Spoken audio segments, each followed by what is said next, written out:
vous souhaiter la bienvenue ce soir sur l'Univille, en tout cas au Salon des Halles, pour cette première rencontre publique. Elle est importante, bien évidemment, pour nous, l'équipe, l'Univille, une nouvelle dynamique, bien évidemment, parce que vous verrez, certains de nos candidats sont là ce soir, tout le monde n'est pas là, bien évidemment, parce qu'il est parfois difficile de regrouper tout le monde sur les mêmes heures, mais on va prendre un petit temps déjà pour vous les présenter. Ils sont au premier rang, ils se présenteront par eux-mêmes. C'est important parce que dans un mois, quasiment jour pour jour, dans un mois, nous allons tous et tous être appelés aux urnes pour élire pour les 7 prochaines années, puisque le mandat sera un tout petit peu plus long exceptionnellement, le groupe, en tout cas le groupe de personnes qui vont s'engager pour que la ville de Lunéville puisse rayonner à hauteur de ce qu'elle doit rayonner. En tout cas, nous, on le présente comme ça. Pourquoi ? Parce qu'on croit sincèrement en la qualité de la ville de Lunéville. Autour de moi, nous sommes 33 plus 2, même si je pense que ce n'est pas utile, puisque présenter une clé de répartition de 35 candidats lorsqu'on est 33 sur avoir la capacité d'être élu, c'est déjà lancer un signe un peu étonnant, mais en tout cas, nous, on a pris la décision d'être 33 sur la liste, c'est pas la peine d'être plus, puisque nous savons pertinemment, la loi des chiffres font que sur notre liste, après être passé aux urnes, nous serons 26 à peu près à être élus au conseil municipal. Le reste sera élu des autres groupes présentés pour le 15 et le 22. Donc je vous disais, je vais donner la parole. Je vais prendre Caroline, s'il te plaît. Tu vas commencer peut-être, Caroline. Je vais donner la parole aux différents candidats qui sont là ce soir, dans un premier temps. Et après, on rentrera vite dans le premier sujet. Bonsoir, je vous en prie, Céline. Caroline, je te laisse te présenter. Bonsoir à toutes et à tous. Donc, moi, je suis Caroline Thomas. J'habite à Lunéville depuis 11 ans. Je suis chef de projet système d'information et chargée d'études démographiques et professions médicales au ministère de la Santé. Je suis mère de famille, j'ai 17 enfants et j'ai 47 ans. Bonsoir, je suis Laurie Pelletier, je suis moi enseignante en école de droit en classe préparatoire au lycée Chopin aussi. Je suis également maman, j'ai 4 enfants, j'habite à Lunéville depuis 15 ans, dans le cœur de Lunéville, et je suis élue depuis 2 mandats, parce que je fais partie de l'équipe de Jacques Jean-Jean, puis de Catherine Maillard, et j'ai fait le choix de m'engager auprès de Bruno Mutiello. Je suis également vice-présidente à la communauté de communes aux côtés de Bruno. Merci. Caroline Thomas aussi ne s'est pas présentée comme conseillère municipale, mais actuellement, elle est conseillère municipale à Lunéville et conseillère déléguée responsable des ressources humaines à la communauté de communes. Merci Bruno. C'est un autre Bruno qui parle, Bruno de Fens, professeur également, professeur pas à Lunéville, mais du côté de Paris, à l'université de Paris, Panthéon-Assas, pour ceux qui situent un peu les universités franciliennes. Qu'est-ce que je fais ici? Ça fait une dizaine d'années que j'ai fait le choix pour des raisons familiales de résider dans ce beau pays du Lunévillois. Accessoirement, j'exerce aussi le métier d'avocat, également essentiellement à Paris. Mais ça me laisse quand même du temps pour être présent souvent, le plus souvent possible à Lunéville. Bonsoir, je suis retraité de la fonction publique territoriale. J'habite Lunéville depuis 20 ans. J'ai eu le privilège d'assumer les fonctions de directeur au château de Lunéville après l'incendie de 2003. Voilà, donc j'ai pour la ville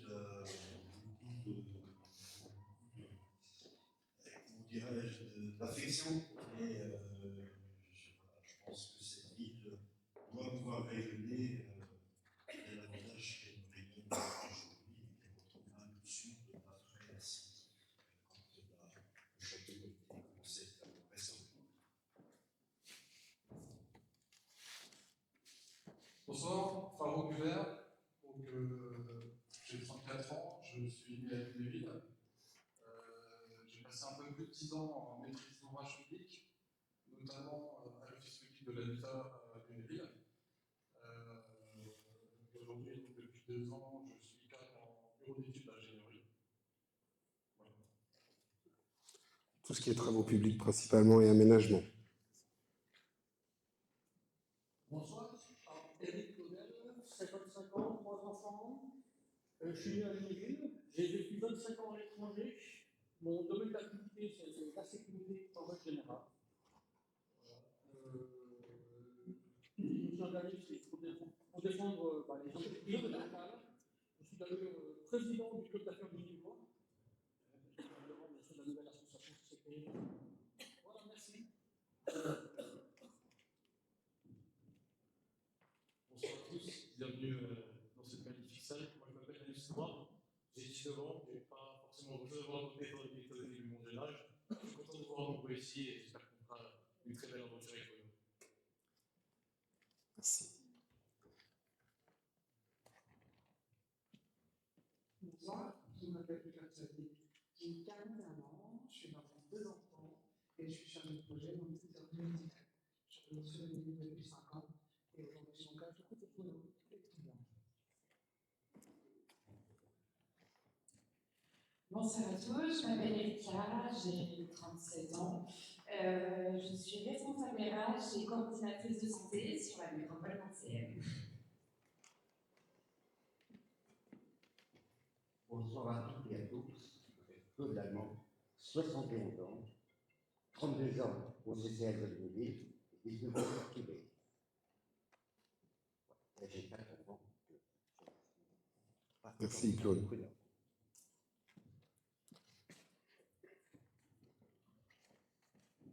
Bonsoir à tous, je m'appelle Jacques, j'ai 80 ans, je suis bureau d'équipe. Je suis un ancien technicien supérieur du ministère de l'Environnement et je suis rapproché de c'est à mon ami de ce là.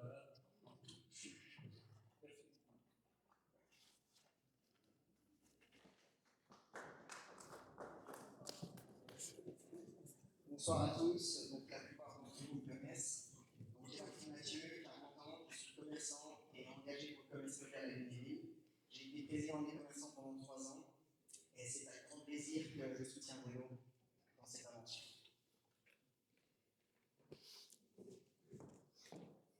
Bonsoir à toutes et à tous, je m'appelle Pétisa Saïd, j'ai 33 ans.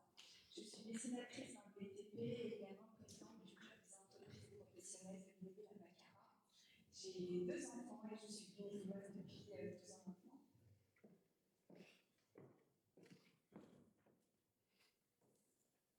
Bonjour, je m'appelle Patricia Plastini, alors puisque tout le monde dit son âge, je vais en aussi, j'ai 69 ans. Et voilà, j'habite Lunéville depuis 39 ans maintenant. J'y ai élevé mes 4 enfants et je suis très heureuse de ces vies.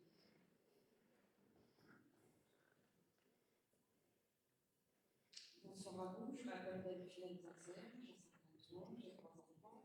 Je suis née à Lunéville et je réside à Lunéville depuis. Je suis gestionnaire administrative à la préfecture de Nancy.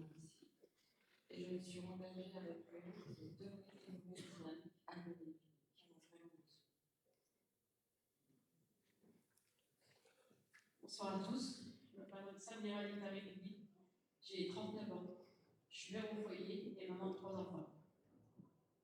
Et quelqu'un de très active dans le monde du sport notamment. Bonsoir à tous, Rémi Menet, moi j'ai 40 ans, je suis bénévole depuis 40 ans. Et aujourd'hui, je suis agent immobilier commercial. Et si je me rapproche de Bruno, c'est parce que je pense que Lunéville a besoin de changement et a besoin d'une nouvelle dynamique. Et on peut faire beaucoup de choses. Ça continue parce qu'il y en a encore dans la salle. Évidemment, 33, ça fait pas mal de monde. Bonsoir à tous, je suis Pauline Goulard, ça fait 10 ans que je suis à Lunéville, j'ai 38 ans, un enfant. Je suis pharmacien et également coordinatrice de la seule et unique maison de santé pluriprofessionnelle à Lunéville. Donc c'est pour la santé naturelle. Ça, c'est un vrai sujet. C'était aujourd'hui dans l'Est républicain, c'est un vrai sujet. Bonsoir à tous, je m'appelle Michael, j'ai 29 ans. J'habite Lunéville depuis 7 ans, j'ai fait toute ma scolarité ici. J'ai vu la vie évoluer, moi je suis dans le bon sens. C'est pour ça que je m'engage avec le et que ce soit une formidable équipe pour faire évoluer les choses dans le bon sens. Merci.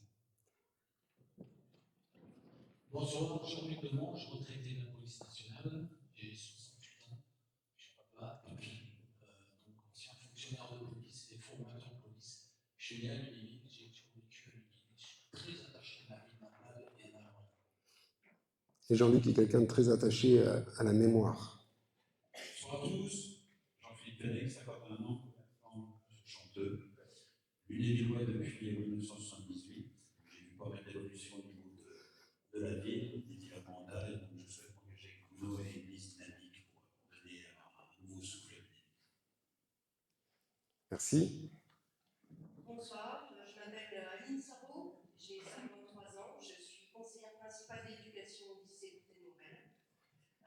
J'ai 2 enfants également, et puis je vis depuis 2007 à Lunéville et précisément depuis 2011 dans le quartier des Mines.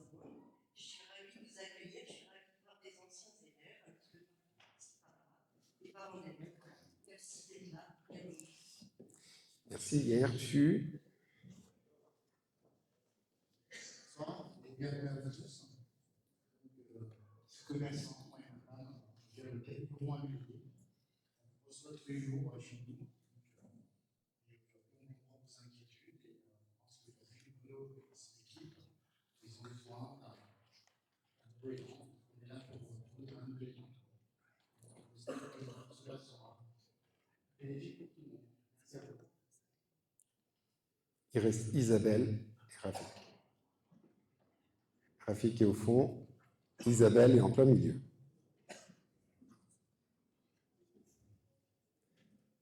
Bonsoir à tous, je m'appelle Rafik Taïk, j'ai 31 ans, je suis concepteur des ventes, je suis né à Lunéville, du coup j'habite à Lunéville, et j'ai décidé de rejoindre Merci. Et il reste Isabelle en plein milieu. Et on aura fait le tour des candidats ce soir. Et après, je me présenterai également. Bonsoir à tout le monde, je suis Isabelle Daniel, j'ai 43 ans, j'ai 2 enfants et 3 beaux-enfants, je suis comptable et je suis originaire de Lunéville. Merci. Merci beaucoup. Je vais terminer par moi pour une présentation plutôt succincte. Alors, Bruno Minutiello, donc j'ai 50 ans cette année. Les années passent vite, en fait. Je suis bien né à Lunéville, malgré ce que certains peuvent dire. Je suis bien né à Lunéville, je suis un gamin de Trélor. Je le dis avec beaucoup de fierté. Mon papa est venu en France et ma maman sont venus en France pour le travail. Ils ont travaillé toute leur vie. Mon papa a fait toute sa carrière à Trélor. Et il a donné toute son énergie à ses 3 enfants pour qu'on puisse faire des études.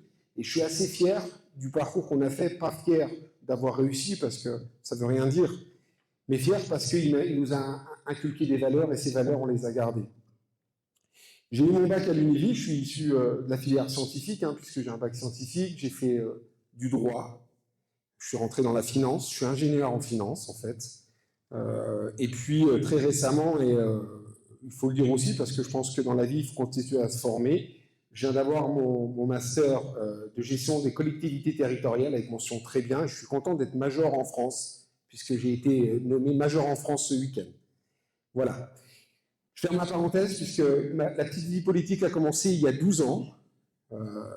J'étais, à l'époque, ça faisait 10 ans que j'habitais Lunéville, j'habitais rue de la République, puis après rue Castarat, donc j'habite bien Lunéville.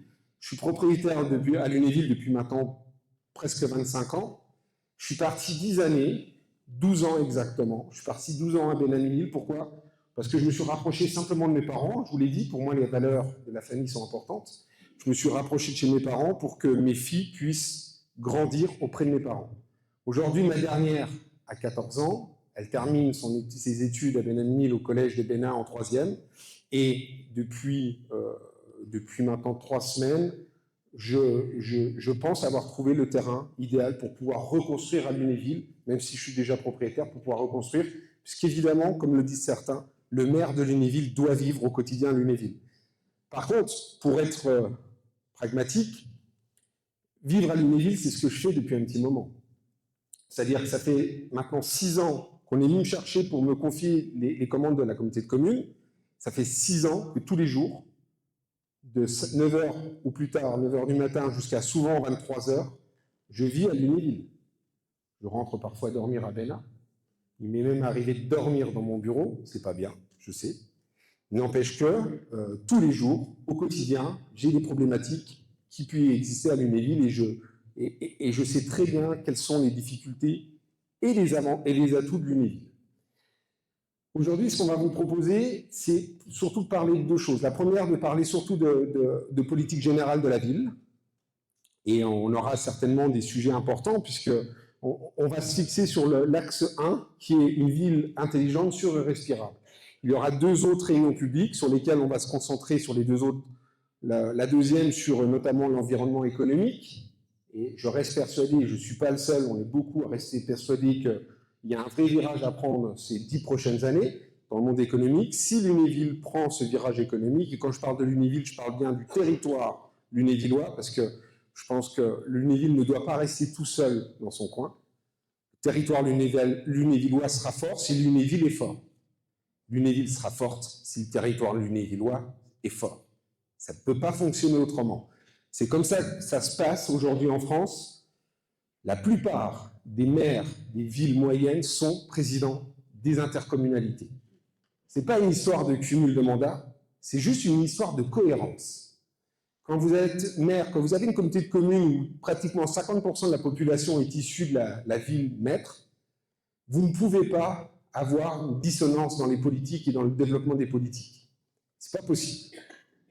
Parfois, ça se passe bien, et moi, je suis content de voir. Je vais vous donner un exemple tout simple. Toul, ça se passe plutôt bien. Vous avez 2 personnes différentes. Vous avez le maire qui a une sensibilité politique qui n'est pas pas du tout la même que le président de la Comcom, mais ils savent s'entendre. Mais dans la plupart des autres EPCI, ce n'est pas du tout le cas. C'est pour ça qu'on se retrouve avec notamment des territoires comme Chaumont, comme Saint-Dié-des-Vosges. Saint-Dié viennent de se séparer, mais avant, ce n'était pas le cas. La plupart, aujourd'hui, comme en Alsace, on en a beaucoup. On en a sur Aubernais, on en a sur Haguenau. En fait, à chaque fois, le premier élu de la ville est le président de l'intercommunalité. Et souvent, c'est le cas, et c'est pour ça que dans le premier tract qu'on a donné, souvent, les élus complètent par un mandat soit départemental, soit régional, parce que le département ou la région, c'est le niveau supérieur qui permet d'aller chercher les moyens pour faire évoluer la ville. C'est simple. Vous êtes une ville, vous n'avez pas d'entrée à la région, vous n'avez pas d'entrée au département, vous pouvez toujours aller chercher des subventions, de temps en temps on vous les accorde, mais vous n'avez pas les clés qui vous permettent d'avancer le plus possible. Je vais vous donner un exemple tout simple. L'Institut de formation de soins infirmiers.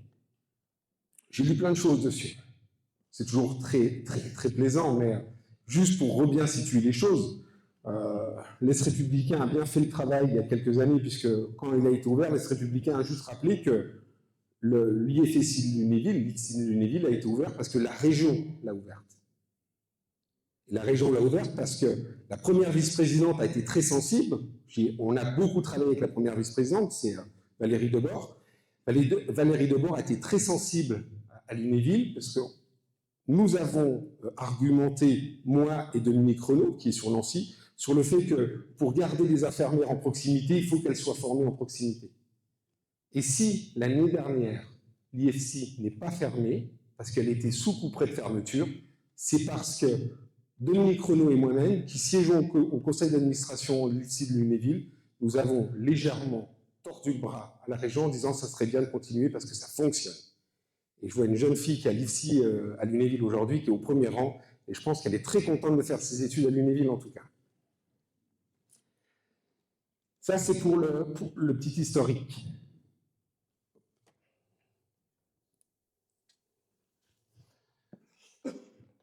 Une vision pour Lunéville, il y a une vision, ça ne peut fonctionner sur 3 principes, souvent 3 principes.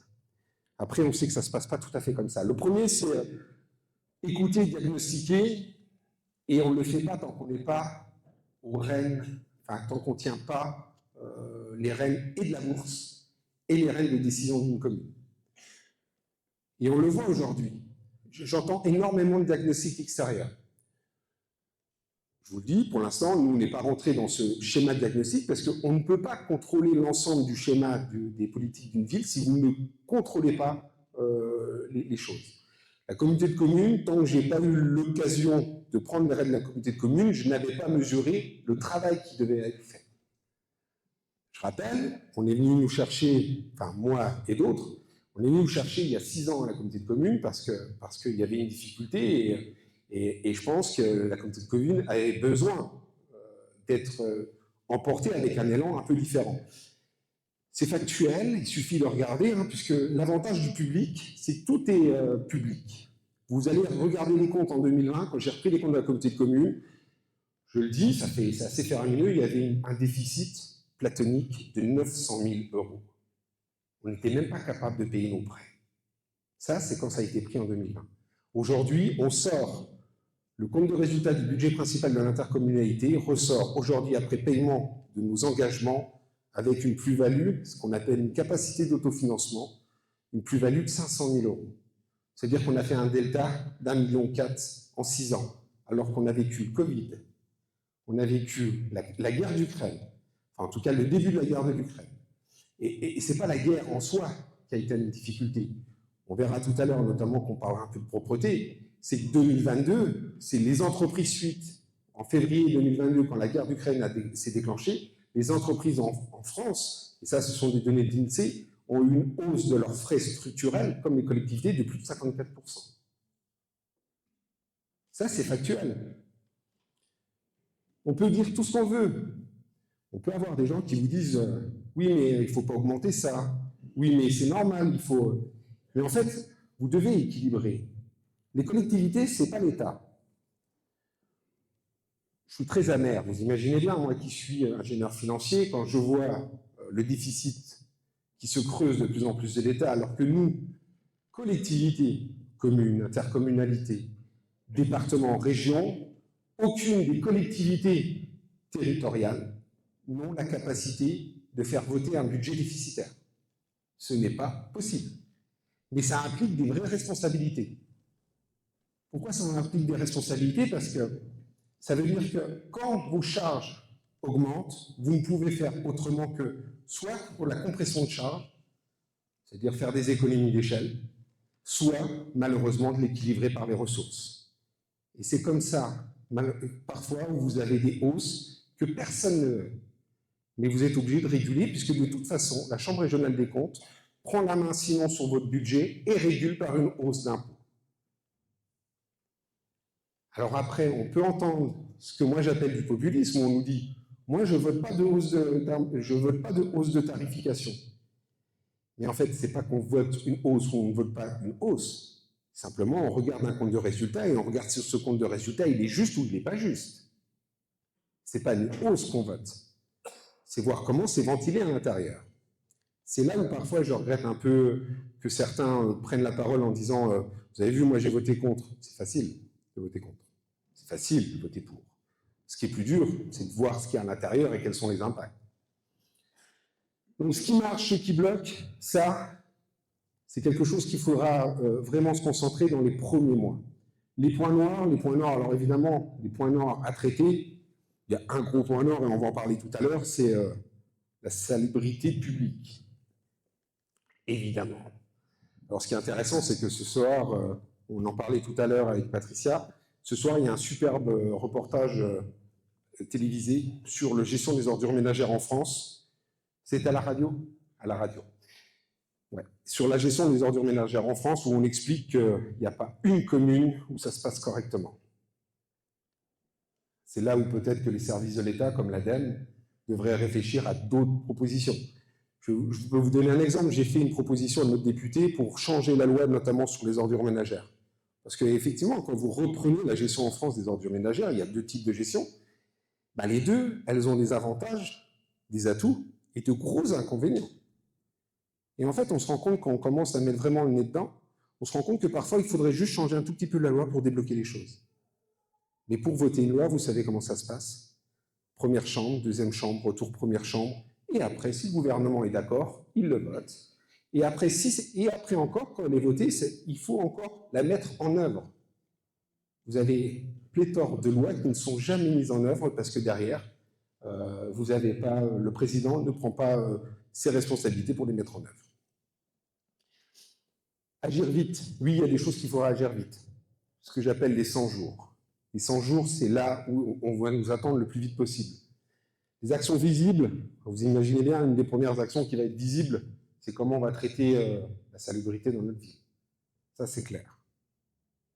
Mais il n'y a pas que ça, il y en a d'autres.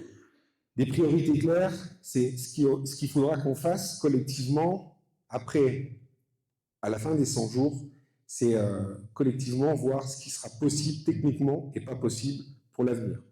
Ce soir, je vais vous donner, on a plein d'idées. Plein d'idées pour le mieux vivre ensemble, plein d'idées pour développer l'attractivité économique du territoire, plein d'idées pour aménager la ville, parce que la ville a besoin d'aménagement.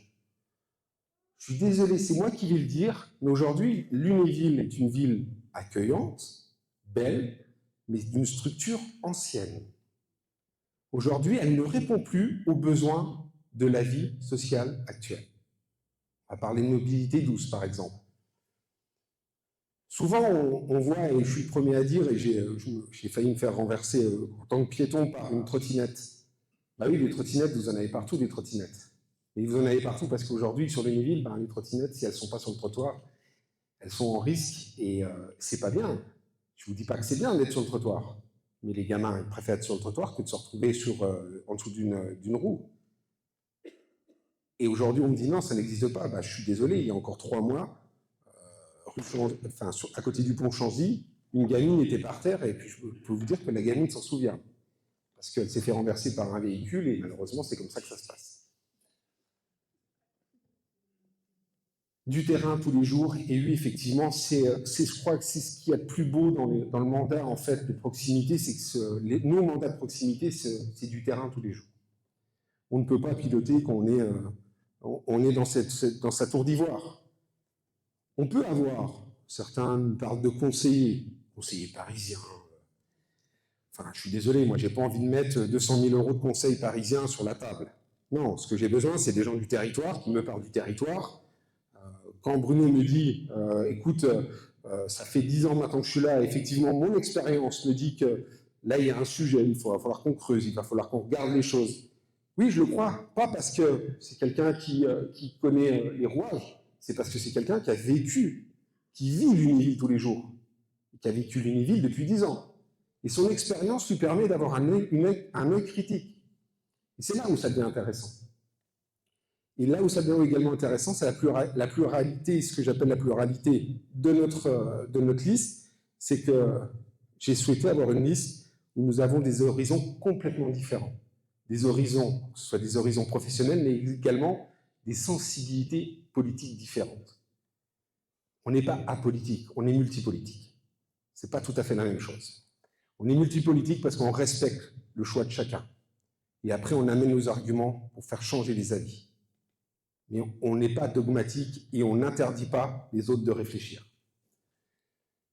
Enfin, mesurer et rendre compte les indicateurs publics, les délais d'intervention résultat avant les annonces, c'est une chose que j'ai appris à travers mon master, c'est que les politiques publiques, elles doivent être évaluées. Elles doivent être évaluées, pourquoi? Parce que quand vous mettez en place une politique publique, à l'instant où vous la mettez en place, elle répond à des prérogatives. 2 ans après, généralement, les prérogatives ont déjà changé. Parce que la vie législative en France, elle change. Elle change très très vite. Et si vous n'évaluez pas les politiques publiques, vous ne les adaptez pas au quotidien. Et très vite, vous avez mis de l'argent au bout de quelques années, vous vous rendez compte que l'argent que vous avez mis ne sert plus à rien. C'est comme ça qu'on creuse les déficits, en fait. Et ça, je pense que ce sont des postes qui doivent être mutualisés. C'est un poste, c'est un métier. Évaluation des politiques publiques, c'est un métier. Il y a une formation qui dure 2 ans, c'est une formation à Bac+5 qui dure 2 ans et qui est très pragmatique. Et ça, je pense que c'est un poste qui doit être mis en place en coopération avec l'intercommunalité, parce que l'intercommunalité a exactement le même problème. Nous n'avons pas d'évaluation de politique publique. Et d'ailleurs, si on avait eu un évaluateur, je pense qu'avant d'avoir mis en place la redevance incitative sur le territoire, on se serait peut-être posé d'autres questions. À l'époque, on aurait peut-être été regardé un peu plus dans la communication. La vice-présidente en charge à l'époque de la communication lors de la mise en place des ordures ménagères, tout le monde la connaît. Je vous invite à aller voir qui elle était. Et oui, il a raison. C'est vrai, tu la connais aussi? Oui, je crois que tu la connais aussi.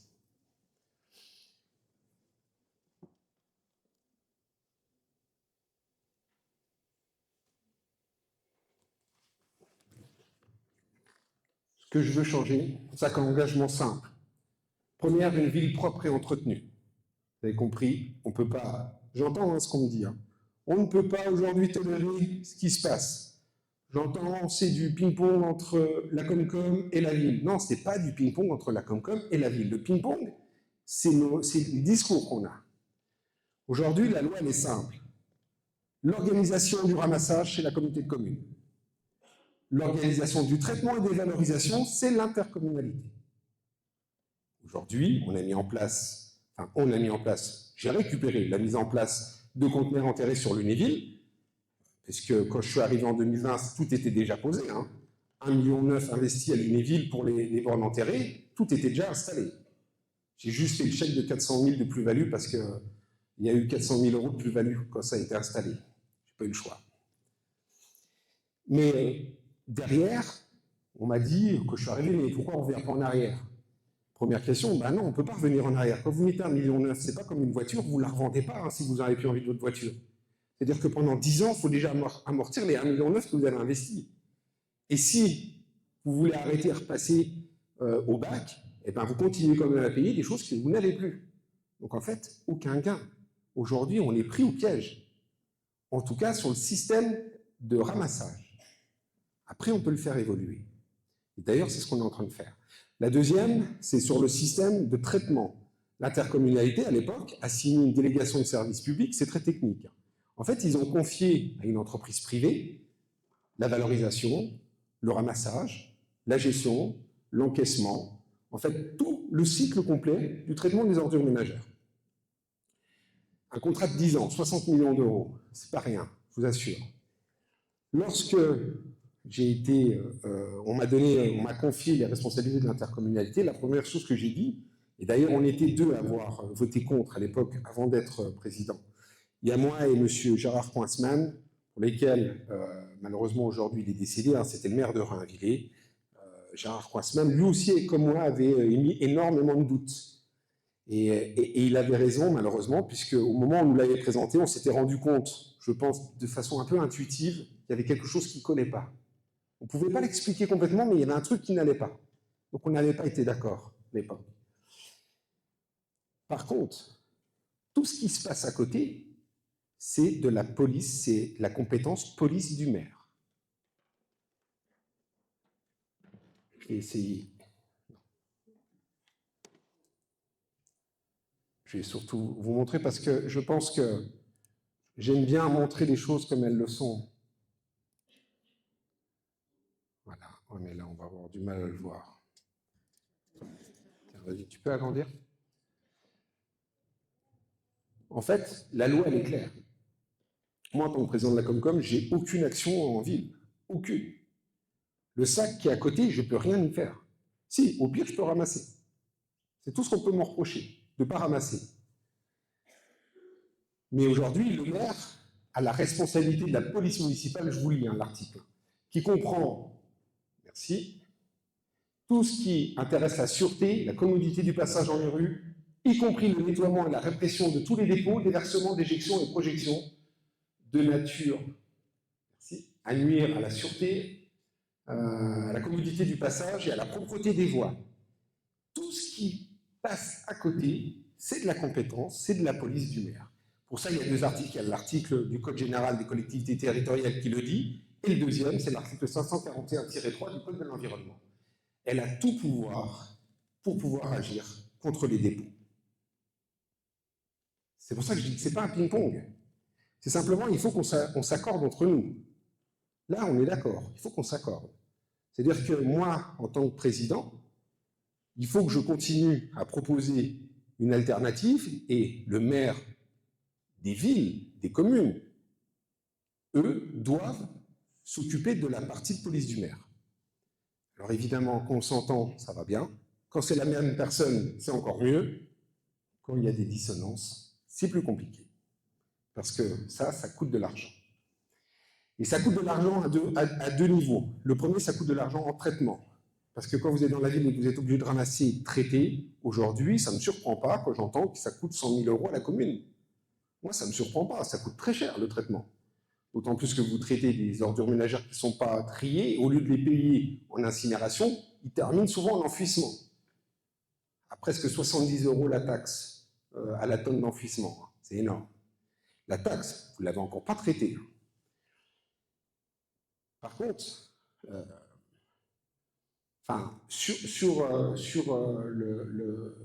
le fait de traiter et de ramasser, c'est un effet très pervers, mais c'est un effet pervers pour tout le monde. Parce qu'aujourd'hui, le fait de ramasser et de ne pas aller chercher les fautifs, parce qu'il y a des fautifs derrière, hein, c'est les gens qui utilisent mal le système et puis qui font exprès.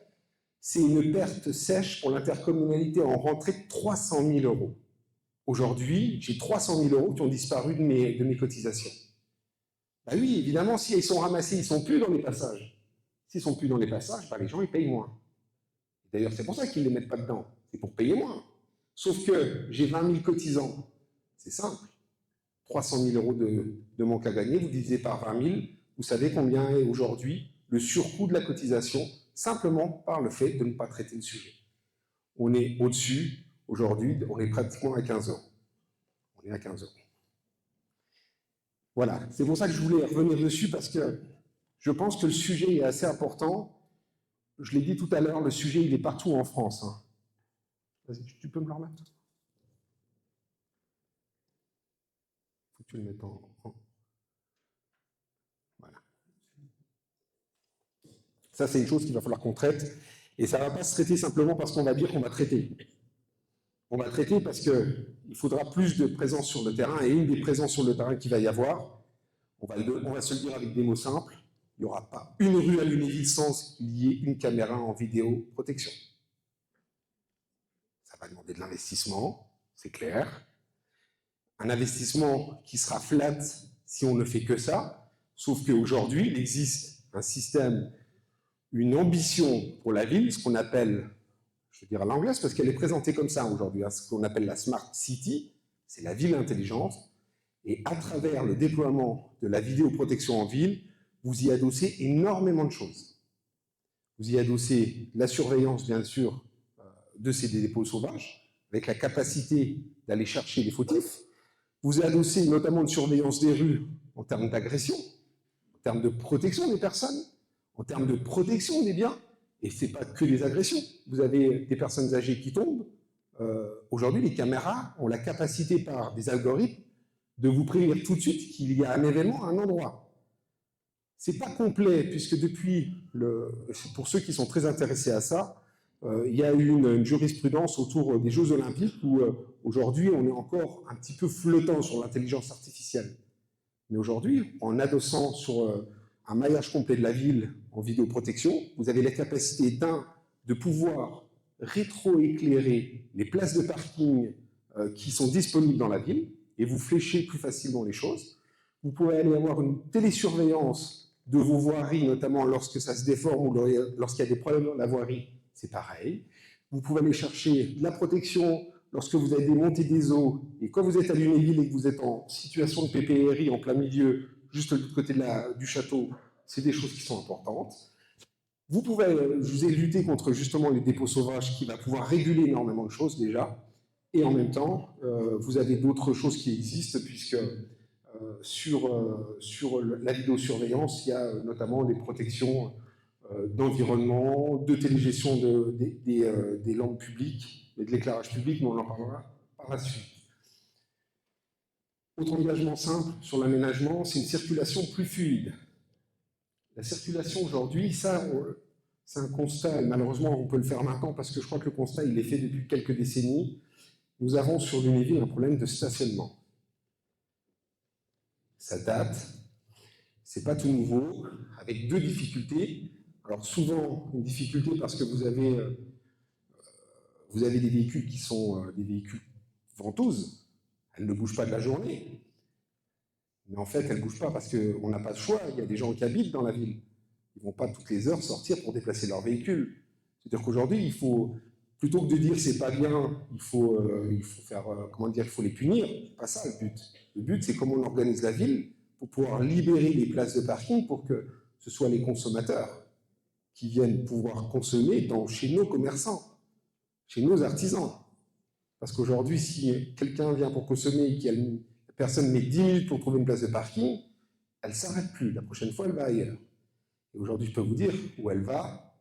La première ceinture lunévilloise, aujourd'hui, ne rentre plus en ville. Elle va soit à Sarrebourg consommer. Vous avez toute une partie qui va à Sarrebourg consommer, soit à Oudemont. Et en fait, vous perdez votre consommation. Et si votre tissu commercial ne fonctionne plus, votre ville, elle perd de son dynamisme automatiquement derrière. Une ville plus respirable, végétalisation et confort d'été. Vous avez vu tout à l'heure une petite image. Alors, c'est une image faite avec l'intelligence artificielle. On travaille beaucoup avec ça actuellement. Ça nous permet d'avoir des visualisations à coût réduit. La première image qui était au départ, c'est un exemple d'organisation. On verra après. Voilà, c'est une image projetée en fait des capacités de pouvoir coordonner devant le château la végétalisation et du parking. C'est des choses qui sont importantes puisque un des déploiements qu'on parlera sur la deuxième réunion, notamment sur le commerce, c'est la capacité à Lunéville de rebondir sur le tourisme, sur tout ce qui peut attirer notamment les gens sur Lunéville, dont et je sais qu'il y a un adepte qui est dans la salle, dont un grand festival sur Lunéville, qui est fortement attendu, je le sais, et qui viendra si tout se passe bien.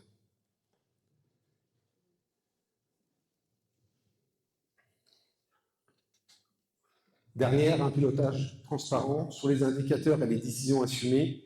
Ça, c'est un engagement que je souhaite prendre, c'est qu'une fois par an, c'est qu'on rende compte de ce qui est fait, des avancées positives et négatives.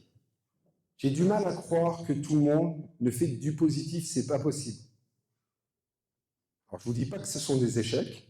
Moi, je reste persuadé qu'on prend soit des réussites, soit des leçons dans la vie. C'est pour ça qu'il ne faut pas s'arrêter. C'est pour ça que je n'ai jamais lâché, même si j'avais espéré résoudre plus rapidement le problème des ordures ménagères. On n'a toujours pas lâché. Aujourd'hui, on a une perspective à 2028 sur de fortes baisses, puisqu'on est rentré dans le syndicat de gestion Evodia qui va nous permettre une économie de 700 000 € sur la gestion. On est rentré au 1er janvier 2026 avec un arrêt des marchés de traitement au 1er janvier 2027. Et à partir du 1er janvier 2027, nous traiterons nous-mêmes l'incinération des déchets de Lunéville dans notre propre incinérateur, puisque nous serons copropriétaires de l'incinérateur à Rambervillers, pour ceux qui connaissent Rambervillers. Oui, je disais, on n'améliore pas une ville, si tu peux revenir juste, on n'améliore pas une ville par des discours, on l'améliore par des décisions et du terrain. Et c'est pour ça qu'il faut prendre les décisions et rendre compte des décisions qu'on fait à la population. Merci. Je vous parlais tout à l'heure de la Smart City. La Smart City, c'est vraiment quelque chose qui est impactant. Aujourd'hui, en France, vous avez la plupart des communes, et c'est pareil, je vous invite d'aller vous intéresser à tout ça. Je ne l'ai pas mis hier soir, on échangeait avec quelques personnes de la liste sur une réunion en visio. Je leur ai mis la vidéo qui passe. Il y a une vidéo, aujourd'hui, il y a énormément de médias qui parlent de la Smart City. Il y a toute une vidéo, il y a des séries de vidéos qui vous expliquent exactement comment ça se passe. Moi, je vous invite à aller voir, c'est hyper intéressant. On parle d'éclairage public intelligent, détection de mouvement, avec en support solaire, c'est-à-dire pas de consommation. On parle de schémas de déplacement en ville cyclistes, mais pas que cyclistes, on parle de schémas de déplacement piéton. Tout ça, c'est à l'intérieur de la Smart City, ce qui permet de mieux organiser l'aménagement des villes. La deuxième, la sécurité, c'est un deuxième sujet qui est important, et moi je suis vraiment ravi que Jean-Luc nous ait rejoint sur la liste, parce que c'était peut-être le sujet. C'était peut-être le sujet. Sécurité, le gamin, tout de suite. C'était le sujet sur lequel on était un petit peu en marge, parce que je n'avais pas de spécialiste de la sécurité. On sait très bien qu'aujourd'hui, la sécurité, il faut connaître les rouages de la sécurité. Surtout que quand on est dans une ville, la sécurité, c'est pas faire le gendarme. La police municipale, elle a un gros devoir de prévention. La police nationale a un pouvoir de répression. La police municipale est plus dans la prévention. Par contre, elle doit prendre toute sa place. Je vais vous donner un exemple tout simple. Je suis sorti très récemment, je passe en face, à la petite supérette en face, pour ne pas donner de marque. Je suis parti chercher une bêtise. Le temps de midi, je sors, je me fais aborder par un marginal. Sur le fond, pas de sujet particulier, sauf que très vite le ton monte. Je me suis fait insulter. Ça ne m'a pas plus impressionné. Mais j'imagine la personne, une jeune femme ou une femme d'un certain âge, toute seule, qui sort avec son cabas et qui se fait accoster. Je pense que c'est hyper désagréable. Ça ne rentre pas dans les problèmes d'insécurité parce que derrière, il n'y a pas un dépôt de plainte. Il n'y a pas d'insécurité en tant que telle. Mais par contre, le sentiment de ne pas être en sûreté, il est bien présent. Et après, quand vous sortez, vous mettez plus proche votre cabas près de vous. Puis vous baissez la tête et vous n'osez même plus regarder les gens après. Et ça, ce sont des sentiments qui existent, mais c'est des sentiments sur lesquels on a des solutions. Les solutions, elles sont sur la présence et la proximité. On doit être présent à ces moments-là. Le stationnement, on en a parlé, plus simple, plus fluide, et je pense qu'il y a un gros programme de stationnement à faire, puisqu'on doit répondre à deux choses sur le stationnement. Le premier, avoir la capacité de pouvoir répondre au stationnement des résidents. On l'a dit tout à l'heure, hein, en plus on a des résidents parfois qui ont fini leur carrière professionnelle, donc qui ont un véhicule qui est plus présent sur le territoire. Donc on ne peut pas simplement leur dire, vous le mettez à l'extérieur de la ville, hein. Il faut leur trouver des solutions. Je donne comme par exemple Reims, qui est aussi soumis aux architectes des bâtiments de France. Reims a trouvé des solutions sur du stationnement vertical pour que les gens puissent libérer les rues. Ça, c'est un exemple. Propreté, on en a parlé. Résultat visible. On a parlé de la propreté, mais il y a une dernière chose que je voudrais vous montrer quand même sur la propreté, parce que c'est juste pour répondre. Vous avez compris, je ne réponds pas sur les réseaux sociaux, hein, sur les gens qui disent tout et n'importe quoi, parce que c'est tellement facile, surtout quand on se cache derrière de faux noms.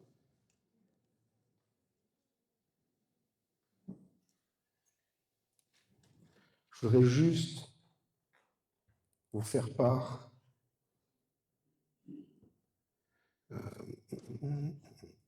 hop.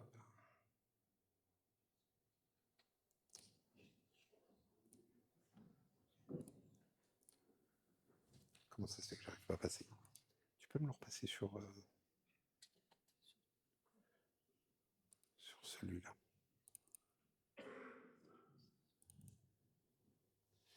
J'arrive pas à l'avoir.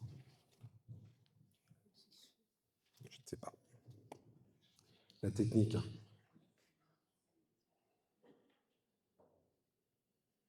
On va faire comme ça. On va faire plus simple. Hop. On fait une petite pause. Hop. Voilà. Et là, tu peux me le grossir? Ça, c'est une question qui m'a été posée parce que je voudrais juste répondre à cette question qui me gêne un peu, qu'on me dit effectivement les ordures ménagères c'est cher et puis vous n'avez pas su réduire et puis ça va pas. Je voulais juste rappeler 2022, on était juste avant le moment où on s'est séparé de la DSP, donc Veolia. On n'était plus sous contrôle de Veolia. 2022, puisqu'on est rentré indépendant au 1er janvier 2023, le bac de 120 litres était de 174 €. Lorsqu'il est à presque 300 € lorsqu'on est à Saverne, à Célestat, excusez-moi. Célestat, ils sont comme nous. En 2023, c'est pour ça que j'ai marqué le 27 février 2022, entrée de la guerre en Ukraine, on a eu ce que je vous ai dit, on a pris 54% d'augmentation des charges sur l'année, notamment les charges d'énergie. Là où j'avais espéré, par la clôture de la DSP, j'avais espéré pouvoir descendre le prix des ordures ménagères, je n'ai pu que contenir seulement une partie de la hausse due au coût des hausses d'énergie. La DSP nous annonçait un bac de 120 litres à 163,67 €. Ça, c'est ce qu'on aurait dû payer si on était resté chez Veolia.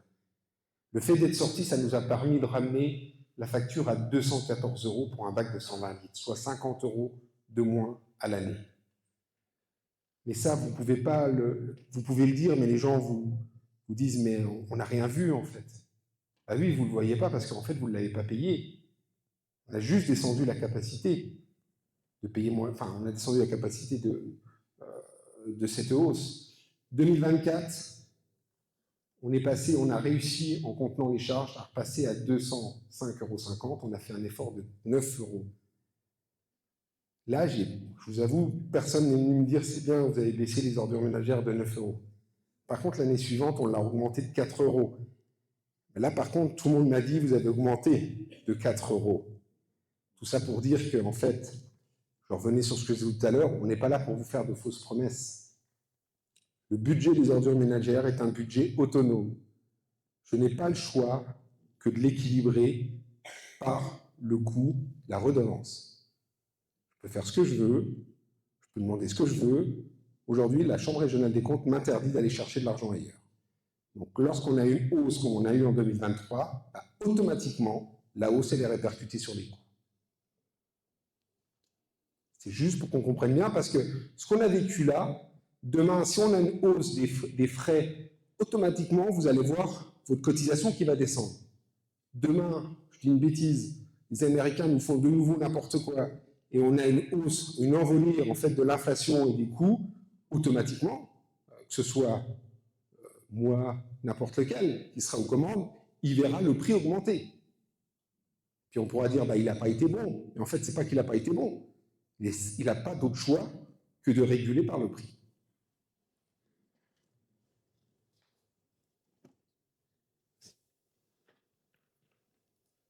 Tout ça, c'est des choses que je mettrai après dans les réseaux. Hein. Si vous voulez les voir, notamment, je vous mets les justifications, et il y a la justification de l'INSEE qui explique la hausse des coûts.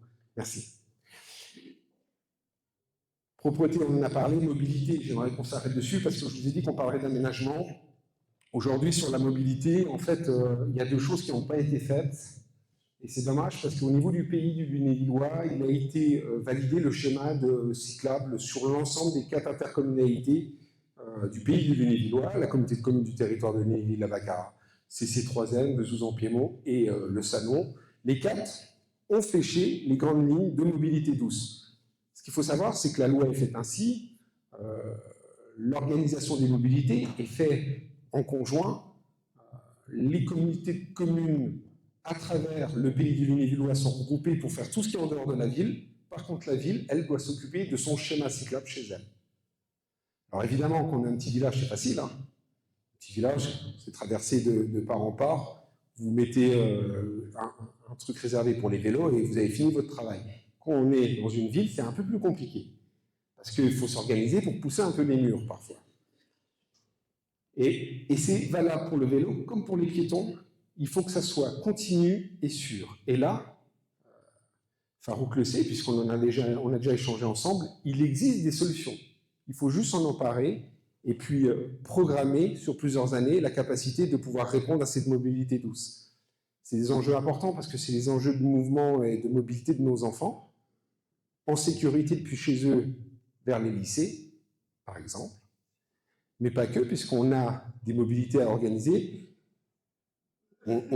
Pour ceux qui ne l'ont pas vu, on installe 3 entreprises sur le Moncel-la-Ronce. Ces 3 entreprises vont générer 400 emplois nets sur le territoire, à peu près. Ces 400 emplois, il faut bien qu'ils se déplacent. Aujourd'hui, ils ont 2 solutions. Soit on leur permet une capacité de se déplacer, habiter le centre-ville et de se déplacer en vélo, en tout cas en vélo assisté s'ils le veulent pas. Mais il faut qu'ils se déplacent en sécurité, sinon ils ne le font pas, ils y vont en voiture. Et s'ils y vont en voiture, on fait ce qui se passe aujourd'hui, qu'on va aller à Roinville le matin et le soir, ou qu'on arrive sur Moncel, ben vous êtes bloqué, vous passez du temps dans les embouteillages. Et c'est pas bon pour la planète et pour les petits bouts de chou comme on a sur le côté gauche. Et enfin la dernière, et ça, ouais. Autant j'ai bien compris. J'ai bien compris et je pense que j'aurais fait la même chose. Au moment où c'était compliqué, je pense que j'aurais fait la même chose qui a été fait. J'aurais fermé les lampes la nuit. parce que vous ne pouvez pas avoir 500 000 € dans votre budget qui sont taillés parce que le prix de l'énergie est hors de prix. Je valide des deux mains la décision qui avait été faite. Par contre, à mon sens, on ne peut pas s'arrêter là. Autant il y avait une urgence, et c'est bien, autant derrière, il faut s'organiser pour avoir la capacité de pouvoir se déplacer en sûreté la nuit. Et là, je ne parle même pas d'insécurité, sincèrement. Ce n'est même pas d'insécurité par rapport à des agressions, ce n'est pas ça le sujet. Le sujet, c'est vous vous promenez en ville, vous avez des obstacles un peu partout, c'est compliqué. Vous partez le matin, vous ne voyez rien, vous êtes soit avec une lampe torche, soit avec votre téléphone, parce qu'il n'y a pas que le soir, les gens qui sortent le soir, hein, et aussi le matin. Dans cette période, on vient de sortir de l'hiver. Le nombre de personnes qui vont prendre le train à la gare à 5h, 6h du matin, même 6h30, en fait, ils ne voient rien du tout, en fait. C'est très compliqué. Et ça se fait de façon intelligente, bien évidemment. Ça se fait pas, c'est pas simplement on prend la décision d'enclencher le compteur et puis hop, on est parti, hein, c'est pas ça. C'est dommage parce qu'il y a quelques années, ce qu'il faut savoir, c'est que la communauté de communes avait été primée justement comme territoire vert parce que l'ensemble des communes, la communauté de communes en dehors de Lunéville, s'était mis dans une transition énergétique puisque la plupart des communes étaient passées au LED. Il y a presque 10 ans maintenant. À l'occasion, à l'époque, on avait quand même 70% de subventions pour passer au LED. Aujourd'hui, c'est dommage, c'est zéro les subventions. Il n'y a plus rien. Ah oui, c'est un peu tard, mais c'est pas grave. Derrière les gains, au lieu d'avoir un retour sur investissement, parce que sur Bel-Ami-Nil, parce que tout le monde sait que j'ai géré Bel-Ami-Nil, retour à investissement, ça a été 3 ans. Au bout de 3 ans, le gain sur mon budget, c'était 10 000 € et je n'ai jamais éteint les lampes à Bel-Ami-Nil. Passé à 2h du matin, l'intensité est descendue de 75% parce que c'était légéré. Si en plus vous le couplez avec des détecteurs de mouvement, et en plus vous allez l'alimenter par du photovoltaïque, en fait vous avez tout gagné. Et ça s'organise. Et ça, je pense que beaucoup de personnes l'attendent parce que, je le répète, hein, ce n'est pas un problème d'insécurité de personnes, c'est surtout un problème d'organisation dans la ville et de déplacement dans la ville. Quand vous rentrez le soir de chez des amis et qu'il est 23h30 et que vous ne voyez plus rien, c'est compliqué. Quand vous partez le matin, c'est compliqué. Quand le week-end, vous rentrez de week-end, il est 3h du matin et que vous devez prendre les enfants parce que vos enfants sont dans la voiture et que vous n'avez pas trouvé une place de parking tout près, et vous devez prendre vos enfants, plus le sac d'un côté, plus, et ça c'est du vécu, hein. Et puis que vous devez faire 150 mètres, ben les 150 mètres, quand vous ne voyez rien, c'est une vraie galère. Et ça, c'est simplement du bien-être au quotidien. Ça, c'est une chose qu'il faut qu'on regarde. Donc, je vous ai dit ce qu'on va mettre en place. Propreté, délai d'intervention, ça, c'est important. Les éclairages, panne et temps de réparation, ça aussi, c'est un tableau de bord public qui devrait être géré, et notamment le système de Smart City le permet. Sécurité, on parle de présence et de points noirs. Et là, je compte beaucoup sur Jean-Luc et son expérience. Je sais que c'est une grosse responsabilité, mais je suis sûr qu'il y a plein de choses à faire. Commencer par un renfort, ça serait pas mal, puisqu'on vient de perdre malheureusement deux collègues à Lunéville qui sont partis travailler sur Nancy. Il faut qu'on renforce. Une appli Lunéville pratique pour les signalements simples, par photo, par géolocalisation, ce qui permet de faire remonter très facilement les problèmes dans la ville, avec des fiches de suivi derrière. Des suivis prise en charge traités, retour des habitants bien évidemment, et puis optimiser, notamment là on parle pour les ordures ménagères, le nettoyage des entretiens ciblés, réduction des coûts inutiles, et il y en a encore, meilleurs résultats sur le terrain, et c'est comme ça qu'on peut avancer. Ça ne veut pas dire qu'on aura tout résolu, hein. Moi je suis persuadé que dans 3 ans on en parlera encore, hein, parce que vous en aurez toujours qui vous mettent, enfin j'ai vu des photos là, aujourd'hui, il y a un autre groupe qui a vu des photos, parce qu'il avait besoin, je pense, de monter un peu les choses, mais on voit des matelas, et tout sauf des ordures ménagères, quoi. Et après on dit, qu'est-ce qu'ils font? Je suis désolé, quand vous avez des matelas, un lit, on peut être le plus vertueux possible, les ordures ménagères, on ne va pas ramasser des matelas dans la rue. Et on a des déchetteries, elles sont gratuites. Elles ne sont pas gratuites. Elles sont vous avez accès aux déchetteries à travers les cotisations, sans coût supplémentaire. Et je ne comprends pas que les gens ne les utilisent pas. Parfois, il faut les voitures, mais aujourd'hui, sur un simple appel, et je pense que tout le monde ne le sait pas encore, sur un simple appel, la communauté de communes vient chercher les choses. C'est très peu utilisé. Pourquoi? Peut-être parce qu'on n'a pas assez communiqué. Pourtant, on a eu des grosses campagnes de communication qui nous ont coûté un peu d'argent, mais derrière, on sait que la communication, la difficulté, il faut marteler, marteler, marteler pour que les gens s'imprègnent des sujets. Merci. Ce que nous ferons, je l'ai dit, renforcer la police municipale, réaffecter les charges de travail pour mettre plus de terrain là où il le faut. On ne manque pas de main-d'œuvre à Lunéville. On a des collaborateurs qui sont assez en nombre, qui sont conséquents. Maintenant, il faut bien remettre, mais ça c'est le propre à tout chef d'entreprise, et je pense qu'aujourd'hui, il faut commencer à travailler nos collectivités comme des entreprises en termes de charges. Je parle bien en termes de charges, pas en termes de services publics. C'est-à-dire qu'il faut mettre en face du travail la capacité et les hommes en face du travail, mais il faut avoir le juste milieu. C'est-à-dire qu'il faut bien mesurer combien de personnes et combien de TP. Et, je vois Erika qui fait oui parce que c'est pas elle qui est responsable RH qui va dire le contraire. Un des premiers enjeux d'économie, c'est lorsqu'on met bien en face la charge de travail, le nombre de personnes nécessaires et qu'on rééquilibre les choses. Ça permet de renforcer, parce qu'on le sait tous, après un certain diagnostic, on sait que certains services sont sous-dotés et d'autres sont surdotés. Alors les surdotés, on ne les voit pas parce que, et c'est naturel, lorsqu'on a fini par exemple son activité au milieu de l'après-midi, on ne va pas toujours rechercher un peu plus de travail, donc on a l'impression que tout se passe bien, mais le problème c'est qu'à côté vous avez des services qui tirent la langue parce qu'ils n'y arrivent pas en fait. Présence accrue sur les points noirs, donc sur les incivilités, et ça je pense qu'il y a un vrai sujet sur les incivilités. La coordination police nationale, bailleurs, commerçants, prévention, ça c'est notamment pour travailler sur les ordures ménagères, et enfin audit de vidéoprotection, extension raisonnée là où c'est utile, et là c'est sur la politique générale de la ville. Plan d'action, cartographier les usagers, résidents, visiteurs, commerces, ça c'est des choses il faut qu'on ait des cartes précises de ce qui se passe. Si on n'a pas un bon visuel, c'est un peu comme tout le monde dans ses charges de travail, s'il ne maîtrise pas l'ensemble de son travail, il ne peut pas agir là où il faut. Créer des zones lisibles, des rotations en centre-ville, résidentiel, relais. Lutter contre les voitures ventouses, c'est ce que je disais tout à l'heure, pas lutter par la répression, mais vraiment trouver des solutions pour que ces voitures libèrent les places. Surtout qu'on va en avoir besoin. Parce que tout à l'heure, je vous dis qu'il faut qu'on crée des pistes cyclables, notamment sur Lunéville. Mais la piste cyclable, elle va prendre des places d'autres choses.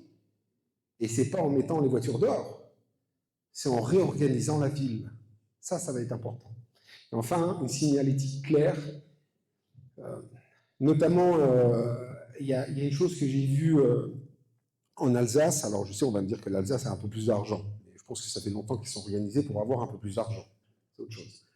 Mais ils ont notamment la signalétique qui indique les parkings avec les nombres de places restants. Ça, c'est hyper important. Alors nous, quand on habite sur Lunéville, c'est plutôt facile parce qu'on connaît la ville. Mais si vous voulez travailler le tourisme, si vous voulez que les gens viennent, il faut qu'ils aient une lecture rapide avec la capacité de savoir où ils peuvent se garer et ce qu'ils peuvent y faire. Ça, c'est des choses qui existent et qui sont faciles à mettre en place. Ça, on peut passer, j'en ai parlé. Parcours déplacement. Règle simple. Et c'est une règle qui existe, je sais qu'il y a une réunion qui est importante par les collectifs, c'est demain. Non, c'est quand? Le 19, oui, c'est le 19, puisqu'on a la réunion publique après. C'est le 19, j'ai vu ça tout à l'heure. On a des associations qui vont faire une conférence dessus à la médiathèque. On est content de les accueillir. Règle simple, axes structurants, ce sont des pistes cyclables protégées. Et on le sait, il y a des axes qui doivent être protégés et qui vont être passants. Les rues secondaires, c'est ce qu'on appelle des zones apaisées. C'est souvent des zones de partage. Et on ne peut pas faire autrement, parce que vous ne pouvez pas faire des pistes cyclables partout, ce n'est pas possible. Ou alors, il faut avoir un budget sans fond. Chemin piéton, c'est des traversées sécurisées. Il y a un super truc, c'est Thibaut Valois qui a mis sur sa page tout à l'heure, je regardais. Il a raison, moi je l'ai aimé comme quoi. Hein. C'est pas parce qu'on s'oppose aux élections que ça m'empêche de regarder ce qu'ils font. Il a fait un super truc, c'est le lien entre l'église Saint-Jacques et le château. Il en parle. Et il a raison dans ce qu'il dit. C'est un axe où on doit avoir la capacité de pouvoir se promener tranquillement sans être en risque et sur un contexte qui est plutôt sympa. Stationnement vélo, oui, parce que quand vous déplacez à vélo, ce n'est pas du tout les mêmes organisations que quand vous vous déplacez en voiture. Donc il faut pouvoir avoir la capacité de laisser son vélo tranquillement, en sécurité, et de pouvoir faire ce qu'on a à faire. Et quand je parle de vélo, il n'y a pas que des vélos à 2 roues. Hein. Il y a beaucoup de véhicules qu'on peut utiliser. Il y a les véhicules cargo qui sont de plus en plus utilisés également. Ce qui nous permet de mettre ces courses à l'intérieur, d'aller se balader, les enfants aussi. Et enfin, la sécurité, par des garde-corps, séparation quand c'est nécessaire. Oui, bien sûr, excusez-moi. Je pourrais penser au parking de vélo aussi, parce qu'à chaque fois que je vais dans les magasins, il n'y a rien pour mettre le vélo. Alors ça, c'est pénible. C'est exactement ce que vous dites. C'est pour ça que j'avais marqué organisation des parkings de vélo. Vous n'avez peut-être pas fait attention, mais c'est ce que j'avais mis. Voilà, j'ai marqué stationnement vélo, parce qu'effectivement, il y a un sujet. Il y a un vrai sujet. Et on oublie, en fait, on pense à faire des choses, mais on oublie qu'il faut après les garer et il faut qu'ils soient en sécurité. Tu peux passer. Et là, c'est une incrustation, vous allez reconnaître, hein, c'est une rue de Lunéville par incrustation. Alors, elle n'existe pas encore. L'intelligence artificielle, elle fait plein de choses. Mais c'est un exemple d'organisation. Ça permet à la plupart des jeunes d'aller quand c'est organisé, d'aller jusqu'au lycée à vélo depuis le centre-ville et notamment depuis la gare. Mais ça veut dire qu'avant de faire ça, il faut s'organiser sur le stationnement. Automatiquement. Vous ne pouvez pas dire je vais mettre ça en place et puis enlever 60 places de stationnement dans une église, ce n'est pas possible dans la rue. Parce que les gens, ils ne sont pas d'accord. C'est bien, il faut traiter le dossier de façon globale. Mais ça, c'est ce qu'on doit faire. Alors après, on parle de végétalisation parce que bien évidemment, on va faire les deux en même temps. Le plan éclairage, je voulais juste en faire un petit focus. Tout à l'heure, je vous ai dit qu'il y avait des choses. Aujourd'hui, oui, il faut passer en LED. Alors, je sais que la commune a commencé un dossier pour passer en LED. Et je pense qu'il faut aller plus loin. Il faut que l'éclairage public soit télégéré, ce qui permet des économies de meilleure qualité en fait, d'éclairage. Priorité au cheminement piéton, aux arrêts de bus, écoles. Il y a des choses comme ça qu'il faut faire. Les passages piétons rétro-éclairés, c'est une chose qui existe et qui marche bien. Il y a même des rues aujourd'hui, dans certaines villes, où il n'y a plus d'éclairage public en haut. Ce sont des éclairages publics rasants sur les trottoirs. Alors c'est bien à 2 niveaux. 1, ça coûte beaucoup moins cher parce qu'il y a beaucoup moins d'énergie à dépenser. Et 2, ça ne va pas gêner la biodiversité dans la ville. Parce qu'on oublie la biodiversité, mais il y a aussi tout ce qui est éclairé, ça gêne en fait la biodiversité. Réduction des pannes, suivi maintenance des délais de garantie, éclairage intelligent, et là on peut rentrer, c'est ce que je vous disais tout à l'heure, sur du détection de mouvement, sur du solaire. Ça, c'est des choses qui marchent très très bien. Enfin, notre objectif, c'est se sentir en sécurité, bien évidemment, et puis en contrôlant et en maîtrisant la facture électrique. Ça, on n'a pas le choix.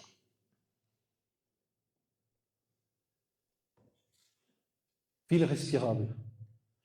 Ville respirable parce que je ne suis pas un ayatollah de l'écologie. Je n'ai jamais pensé qu'il fallait voir que par l'écologie. Par contre, ce qui est sûr, c'est qu'on ne peut pas avoir un seul dossier sans avoir une réflexion environnementale dans nos dossiers. C'est plus possible. Chaque dossier doit avoir son plan environnemental à l'intérieur. Et c'est pas être... J'ai entendu tellement de choses, c'est juste prendre soin de notre avenir. Parce que véritablement, c'est eux qui vont subir. Lorsque Franck Leroy, le président de la région, qui est mon président, parce que vous savez, je suis conseiller régional également, dit clairement que dans 30 ans, il fera, dans l'est de la France, il fera jusqu'à 52 degrés pendant la journée, c'est exactement ce qui est projeté.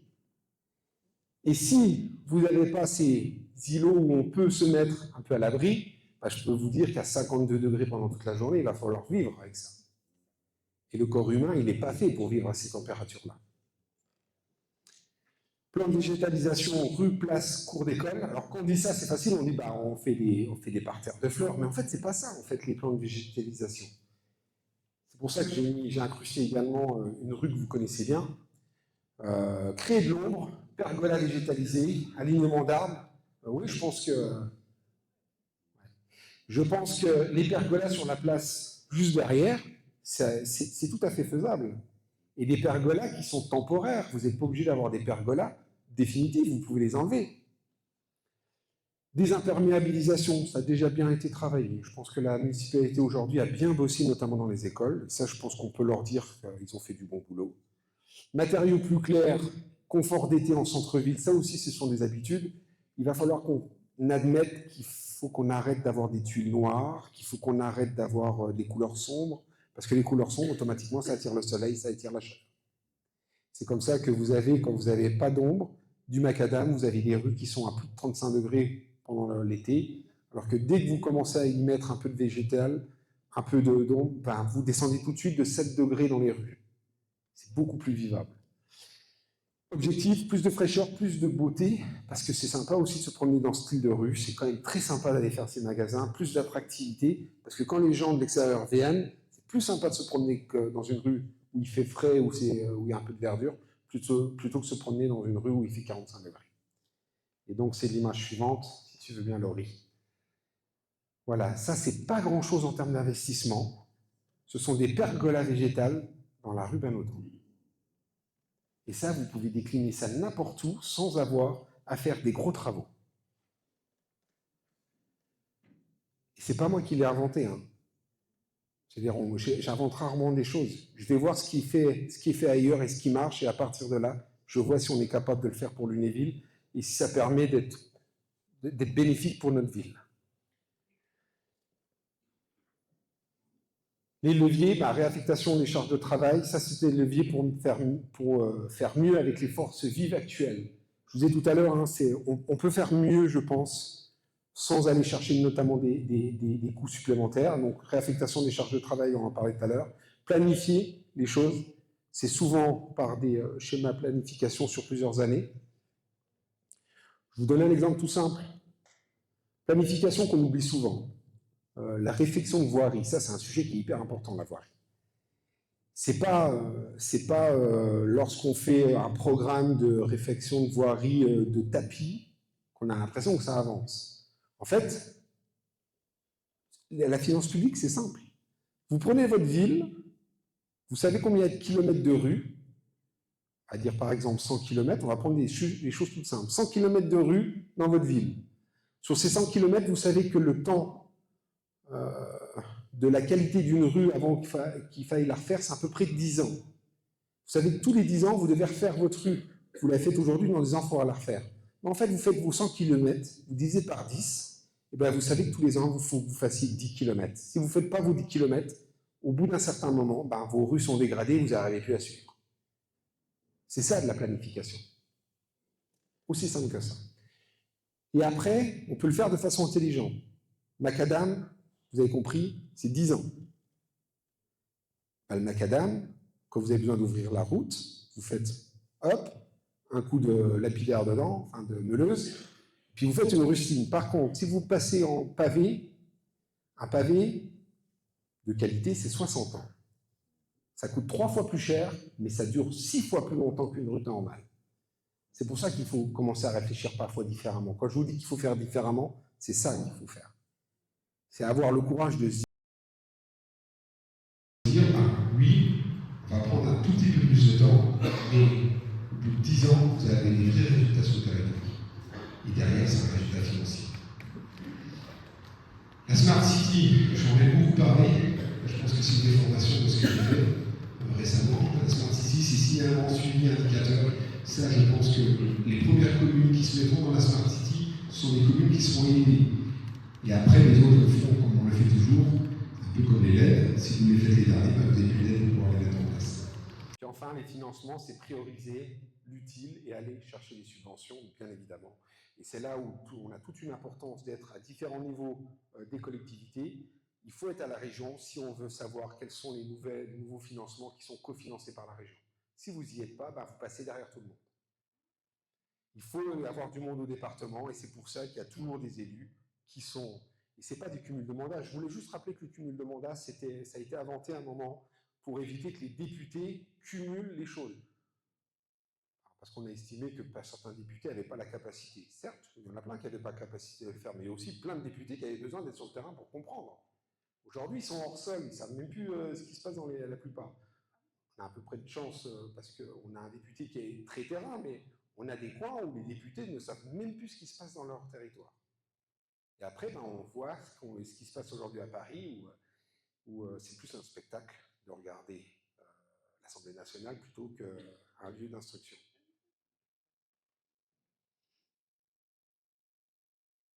Alors oui, merci, c'est pas fini, bien sûr.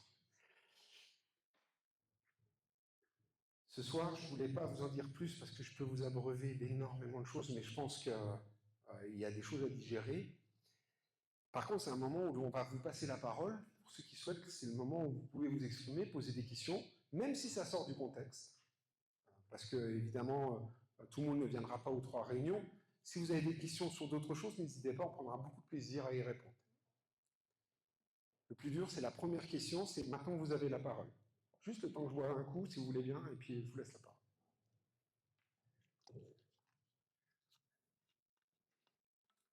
C'est pas possible que je sois aussi clair que ça, c'est pas possible.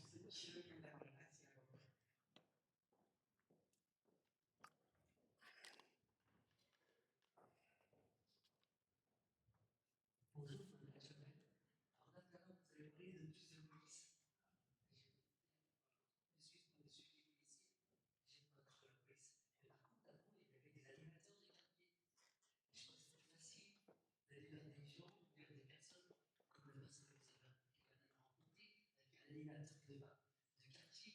Avant, il y avait l'équipe de crédit, il y avait l'équipe de promotion, il y avait des. Voilà. Est-ce que, à cause de la police, le prochain, on ne peut pas remettre ça dans les rues? Alors, c'est juste dommage de croire qu'un policier, c'est un méchant. Alors là, moi, c'est tout l'inverse. Le policier, il est là pour nous défendre. Non, mais je sais, mais je peux comprendre. Moi, j'ai envie de remettre le policier, c'est surtout celui qui vient nous aider, nous défendre quand ça se passe pas bien. Après, s'il rentre dans la répression, c'est compliqué. Ça veut dire qu'il doit rentrer dans de la répression. Mais je rappelle, je l'ai dit tout à l'heure, c'est que la police municipale n'a pas un rôle de répression au départ. Il le fait uniquement lorsqu'on est en phase de pénal. Par contre, son rôle, c'est d'exercer la police du maire. La police du maire, ça passe par de la prévention. Bien évidemment, j'ai plus intérêt à avoir des habitants qui comprennent pourquoi il faut peut-être moins faire une chose ou faire différemment une chose, parce que quand on l'a intégré, ben, on avance, plutôt que d'aller derrière et puis de lui taper sur les doigts, disant c'est pas bien, puis au final, elle recommencera après, quoi. Et je pense qu'il y a un vrai travail de prévention. Là-dessus, j'en suis tout à fait d'accord. Maintenant, on rentre sur un deuxième sujet, qui est le sujet, on parlait tout à l'heure, qui touche beaucoup la jeunesse. Et là, par contre, je vous conseille, ça va être assez révolutionnaire, mais je vous conseille de voir la réunion sur la jeunesse et le mieux vivre ensemble. Parce que là, par contre, on a énormément d'idées. Il y a plein de choses. C'est le 19. Ou un peu, on en parlera peut-être déjà la semaine prochaine, mais je crois que le pire, c'est le 12 mars. Le 12 mars, on parlera vraiment des choses pour la jeunesse. Ce qu'on veut vraiment pour notre jeunesse, parce qu'il faut qu'on la garde sur le territoire. Je ne sais pas si j'ai répondu à la question. Oui. Est-ce que vous comptez mettre une mutuelle complémentaire de santé municipale? Parce que ça coûterait l'économie chacun. Il y a pas mal de communes qui l'ont fait. Une des grandes communes telles que Toulouse, la Ville-sur-Lot. Et ça fera un gain d'argent pour tout le monde. Ouais. Alors, je suis un peu gêné de le dire comme ça, mais tant pis, je vais le dire comme... Parce que de toute façon, je ne prends pas de pince pour dire les choses. Je l'ai proposé l'année dernière à la communauté de communes, en fait. En réunion des maires, j'ai présenté la mutuelle solidaire. On l'a remise dans notre document et l'a entourée sur la mutuelle solidaire. Ce n'est pas nous, communes, qui la mettons en place. C'est simplement traité en partenariat avec une association qui, elle, traite les choses. Elle est venue se présenter, elle s'est présentée à l'ensemble des maires en communauté de communes. Certaines l'ont mis en place, très peu l'ont mis en place, parce que la grosse difficulté, ça a été je pense qu'elle a été victime de son succès, en fait. L'association, tout le monde l'a posé, mais comme ils ont fait le tour partout en Meurthe-et-Moselle dans les mêmes temps, aujourd'hui, elle n'est pas capable de suivre. Mais oui, je vous dis oui, on a la capacité, surtout à Lunéville en termes de nombre, d'accueillir dans les locaux de la commune un bureau où vous avez une association qui est là pour répondre à ses besoins. Et ça, c'est des besoins de territoire qui ne coûtent rien, en fait. On pourrait se dire, bah, ça va coûter de l'argent public, mais non, c'est juste de la mise à disposition et qui fait du bien à la population. Alors oui, je vous réponds, oui, on travaillera en coopération avec une association qui met en place des mutuelles solidaires. Je sais qu'il y a des pétanqueurs qui veulent poser une question. Allez-y. Parce que vous ne viendrez pas toujours, je sais. Donc n'hésitez pas à poser la question. Vous voulez qu'on parle de la pétanque? Ouais, vous voulez qu'on parle de la pétanque? Donc, voilà, je m'appelle David, je suis pas du Lunéville, je viens de Tire, je de moyen. Donc j'ai fait des déplacements parce que je joue à la pétanque à Lunéville. On a un grand club, deux grands clubs, et on est plus de 200 licenciés.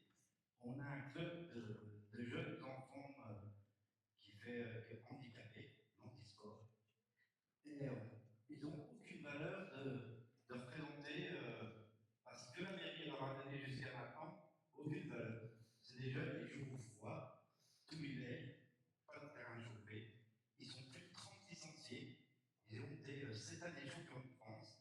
Et aucun remerciement de la mairie à l'actuel. Donc maintenant, on a pris un peu les devants, on fait un peu de pub pour Bruno, parce que vraiment, on tient à cœur et on voit que c'est une personne qui peut combattre tous ces modes de sport, que ce soit handisport, fléchette ou quoi que ce soit. Et ben, je sais qu'il est capable de faire tout ça. Voilà. Merci. Moi, je voulais surtout vous remercier parce que vous avez eu le courage de m'appeler en plein milieu il y a un mois et demi. Vous m'avez appelé en disant ce serait bien de passer parce qu'il faut qu'on vous montre quelque chose. Et effectivement, c'est très bien. Le Boulodrome, pour l'instant, c'est très bien d'avoir un lieu, très bien. Sauf qu'un lieu, il faut qu'il corresponde à une utilisation. Et aujourd'hui, force est de constater, malheureusement, qu'il n'est pas à hauteur de l'utilisation qu'il devrait avoir. Et quand j'ai écouté, et le jour-là, il y avait notamment plusieurs associations qui s'occupent d'enfants handicapés, quand vous voyez le panel de possibilités autour de ce sport, parce que c'est un sport qui est reconnu, je veux dire, il suffit de regarder aujourd'hui les chaînes sportives, on trouve des tournois sur toutes les chaînes sportives, c'est un vrai sport de précision, comme les fléchettes, comme beaucoup de... Et je me suis rendu compte qu'il y avait un vrai sujet. Un sujet parce que l'infrastructure aujourd'hui, elle n'est pas du tout à niveau. Elle n'est pas du tout à niveau à deux choses. La première, c'est que les matériaux, l'enveloppe, rien n'est fait pour pouvoir faire du sport correctement.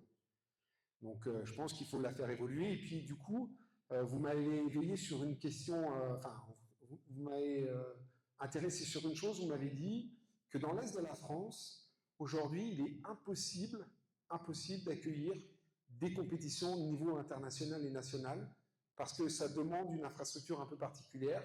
C'est 64 pistes, je ne me trompe pas. Ouais, j'ai bien retenu quand même ce qu'on m'a dit. Et en fait, j'ai réfléchi à une chose parce que on m'en a beaucoup parlé. Alors, je touche toujours du bois, en espérant pouvoir accélérer, mais à terme, Trailor, on récupérera Trailor.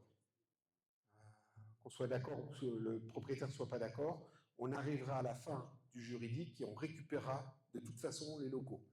Derrière, j'ai dans l'idée de prévoir avec l'Agence nationale du sport, justement ces fameuses 64 pistes, avec 32 pistes en bas, 32 pistes à l'étage, avec un étage, avec un accès 24 heures sur 24, parce que je l'ai vu dans une autre ville, par digicode, en fait, vous êtes licencié, vous avez un digicode, vous voulez aller jouer à 3 heures du matin, vous allez jouer à 3 heures du matin.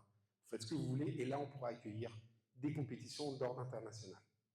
Comme il a été fait déjà au château de Lunéville, parce que j'ai vu une belle photo où il y avait un super concours au niveau national qui avait regroupé énormément de personnes. Et c'est pas, parce qu'on m'a dit c'est peut-être une promesse de campagne, c'est pas une promesse de campagne, c'est juste remettre en mouvement toute une génération de personnes qui ont besoin de ça. C'est tout. Alors oui, on travaillera sur un boulodrome conséquent à Lunéville.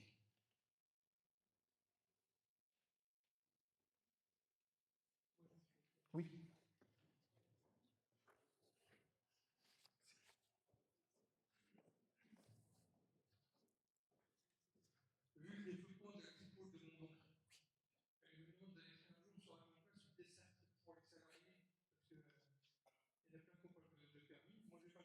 je vais en vélo tous les jours, je fais 9 km je fais mes 7 heures de boulot, et donc est-ce que parfois je me dis, certes, on n'a pas depuis longtemps, mais François Martin quand j'étais chez Carrefour.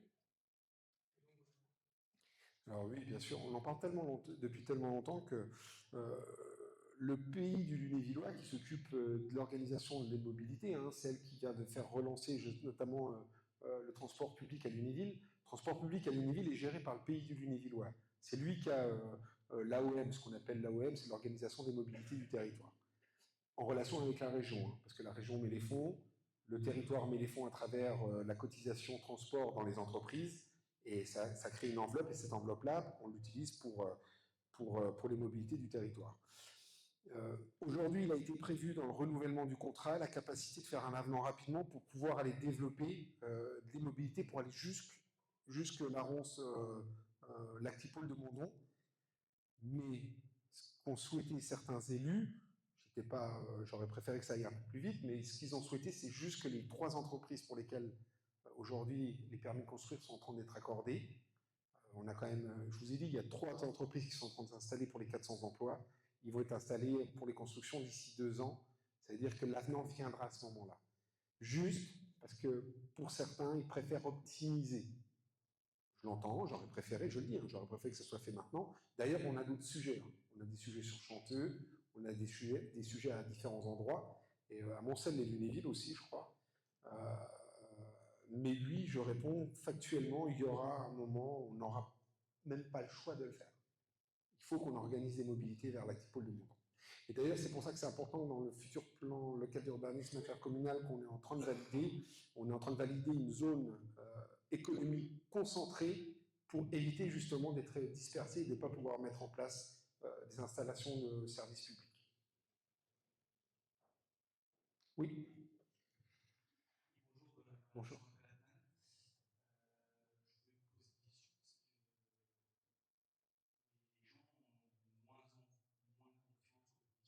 Oui.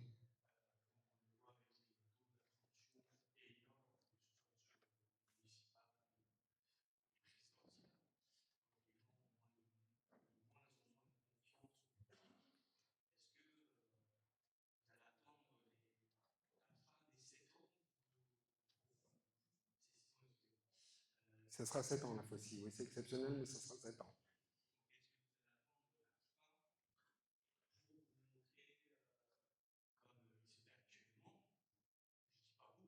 Oui, je comprends.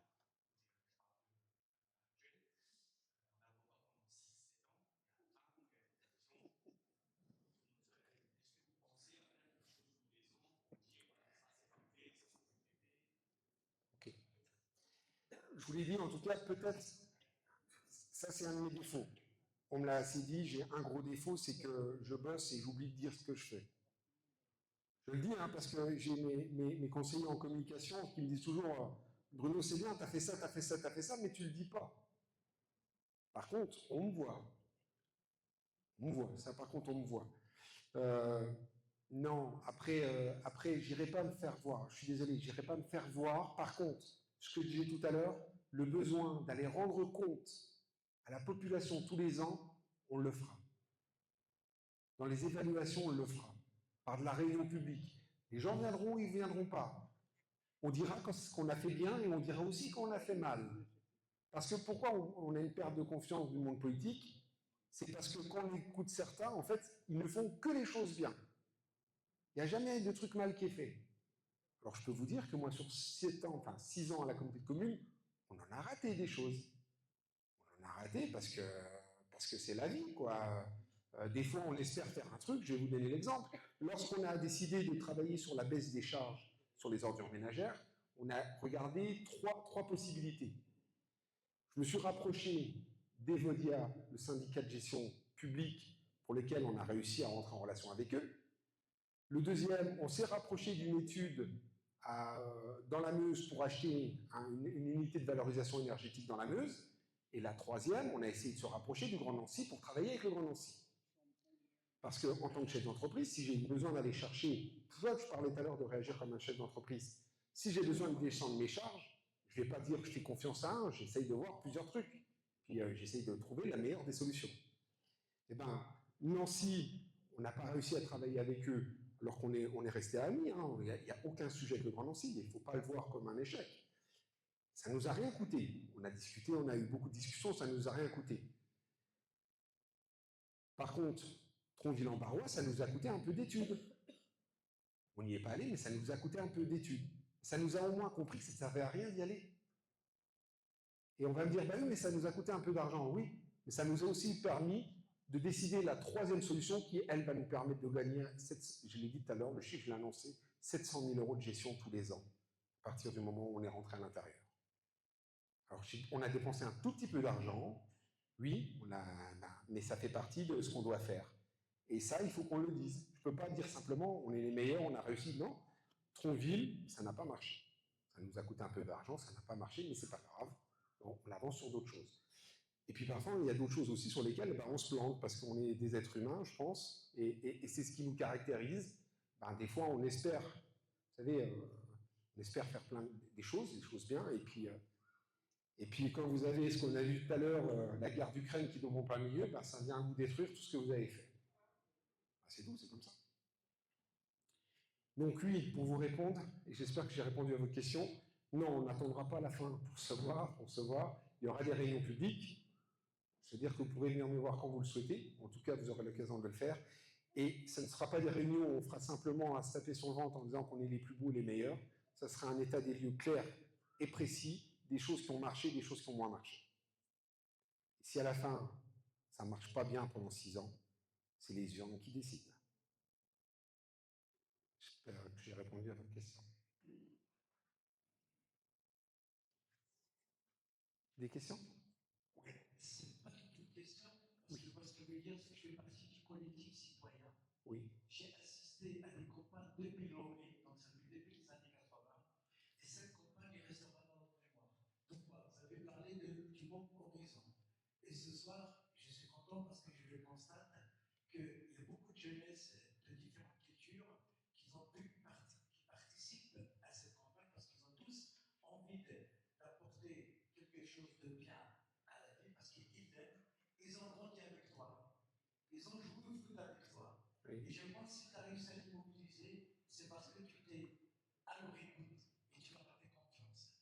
Et notamment, je crois que ce soir, nous avons la chance d'avoir quelqu'un parmi nous qui a souffert, qui s'est battu. Et aujourd'hui, il est maire de Rialville, Malik. Et je suis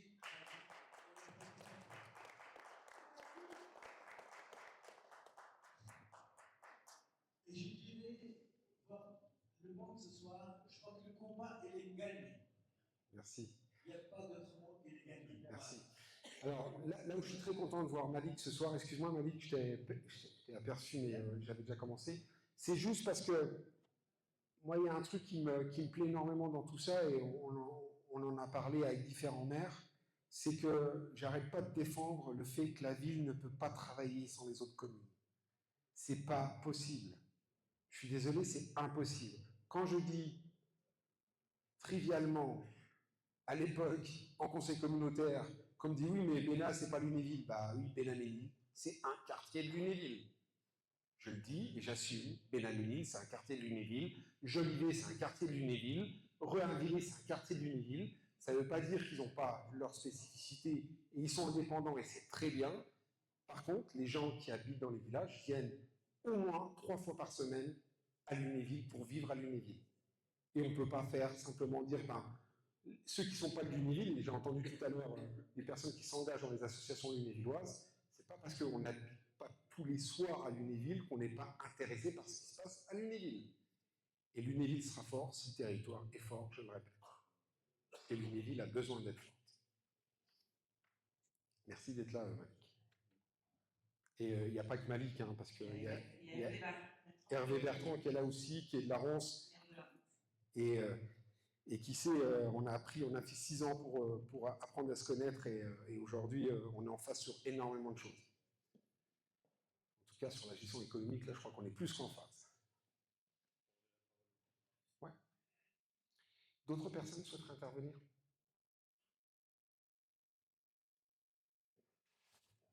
N'hésitez pas, c'est pas forcément une réponse à ce qu'on vous a présenté ce soir.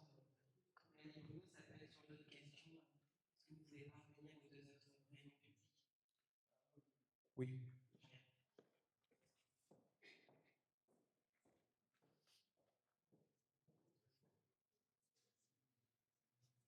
Bonsoir, Gérard Bruno, socialiste association à Pays. Je tenais à vous féliciter pour cette belle présentation, ce projet ambitieux. La dynamique que vous avez commencé à impulser pour l'UNEVI, une ville nouvelle. Bravo à l'équipe. Tu es quelqu'un qui nous inspire confiance. Je pense qu'on peut quand même se féliciter ce soir d'avoir réuni autant de monde, d'horizons divers. Je retrouve ici beaucoup de personnes que je connais. C'est très éclectique. Pour ça, je te dis un grand bravo. Merci. Bravo à tous les jeunes aussi qui se mobilisent et à tous nos anciens qui sont ici pour faire vivre notre ville et pourquoi pas la faire briller davantage. Bruno, aujourd'hui, il y a une réalité politique. D'après ce que je sais, il y a 6 listes. La question, c'est comment comptes-tu t'y prendre avec ta liste pour remporter ces élections 2026? Bah, déjà, je veux continuer à être vrai. Hein. C'est-à-dire que la première chose que j'ai dit lorsqu'on s'est rencontré avec la liste, j'ai dit on n'est pas là contre les gens, on est là pour la ville. Ça a été la première chose. Je dis ça ne sert à rien de se fâcher avec les autres, laissez-les faire ce qu'ils ont envie de faire. On voit, hein. C'est pas parce qu'on dit rien qu'on voit pas. C'est pas parce qu'on dit rien que, quels que soient les groupes, j'ai répondu, je crois, une fois. Un petit coup de gueule quand même, hein, contre un groupe qui a dit tout et n'importe quoi. D'ailleurs, elle a été bien repoussée parce que mon petit coup de gueule a été partagé 70 000 fois. Oui, parce que on parle pas, j'ai entendu les réseaux sociaux, mais les réseaux sociaux, c'est un média qu'il faut utiliser aujourd'hui. Notre petite vidéo, moi je suis ravi, ça a bien marché, ça a été vu 600 000 fois, nos petites vidéos. C'est-à-dire qu'on a dépassé largement l'Unéville. Et d'ailleurs, je sais que d'autres communes ont pris exemple sur ce qu'on a fait pour pouvoir. Donc on a peut-être impulsé quand même quelque chose. Comment on va essayer de gagner? Ben, simplement, je disais en étant vrai. Moi, je vous dis les choses comme on le pense. On fait une proposition. Je ne suis pas à dire que tout est mal ou on sera à faire mieux. Je vous dis juste que je veux faire différentes certaines choses. J'ai dit tout à l'heure, et je ne me suis pas gêné, j'ai dit l'équipe actuelle a fait des belles choses. Moi, je suis notamment la place, comment ça s'appelle? Ouais. Elle est super bien. Enfin, moi, je trouve que c'est une belle facture, c'est plutôt pas mal fait. Je suis moins d'accord sur la place là, mais en tout cas, celle du bas, je trouve qu'elle est bien. Il y a des choses qui sont bien. Quand alors je dis que Thibault, il a une intervention, Thibault Valois, que je connais, hein, en plus que je respecte, c'est pas parce qu'on n'a pas les mêmes idées politiques que je ne vais pas me mettre à respecter les gens, il manquerait plus que ça. Alors là, franchement, c'est comme ça qu'on rend les gens fous, je pense. Et puis on a des fous. Mais enfin, bref.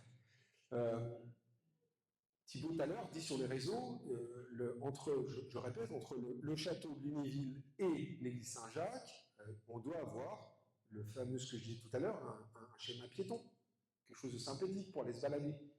C'est et pour les Lunévillois, mais c'est aussi pour les touristes. Et ben, quand je le vois, ben, allez voir, j'ai aimé sa publication. Certains m'ont dit, t'as aimé la publication de ton adversaire? Bah oui, il a dit quelque chose d'intelligent, donc je ne vais pas lui dire qu'il n'a pas bien fait. Ça lui appartient, il a raison, et je suis d'accord avec ce qu'il a dit. C'est-à-dire que c'est ça aussi, je pense, c'est un homme politique. Tout à l'heure, la question est de comment on peut faire pour avoir confiance aux hommes politiques. Eh bien, c'est juste des gens vrais, c'est tout.